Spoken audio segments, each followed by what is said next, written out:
Praise the lord. ఈరోజు ఒక సామెత నేర్చుకుందామా? సామెతల గ్రంథం 10వ అధ్యాయం 32వ వచనం.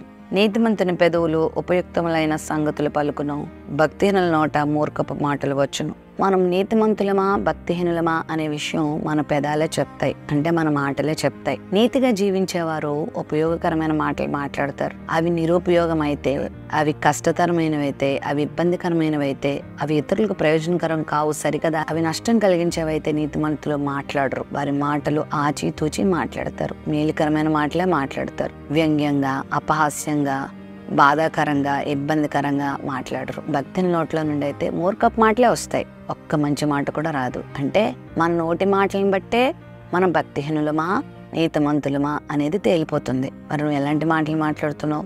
భక్తిహీనంగా జీవిస్తే నీ నోటి మాటలు కూడా మూర్ఖంగానే ఉంటాయి. మూర్ఖంగా మాట్లాడితే మనం ఇబ్బందులు కొని తెచ్చుకోవాలి. నీతి కలిగి జీవించి యథార్థమైన మాటలు మాట్లాడి ఉపయుక్తకరమైన మాటలు మాట్లాడదాం.